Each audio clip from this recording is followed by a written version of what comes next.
Good morning, Oklahoma, and welcome to Cow-Calf Corner.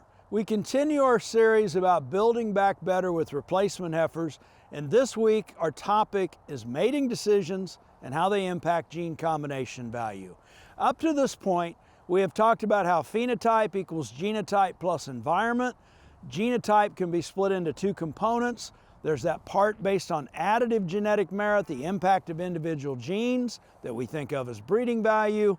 The other part that we get into a little deeper this week is gene combination value. Mating decisions are how we create gene combination value. Gene combination value, as opposed to additive genetic merit, is the impact of how genes pair at loci all the way across the genome. Best illustrated through an example.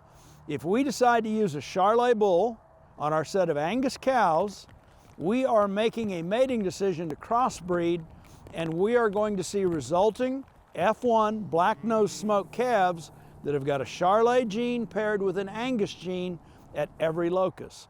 That's going to create the biological phenomenon we think of as hybrid vigor as a result of gene combination value based on a mating decision.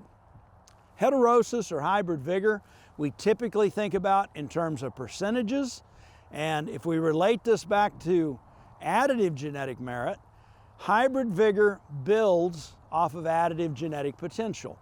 The categories of traits we discussed last week, reproductive traits that are low in heritability, are where we get the most bang for our buck due to heterosis or hybrid vigor or mating decisions to create that gene combination value.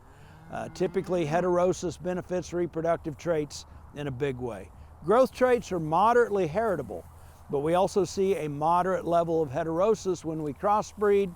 Those highly heritable carcass traits, we don't benefit a great deal from gene combination value. They're not influenced to a large extent relative to getting hybrid vigor. So what does this tell us overall?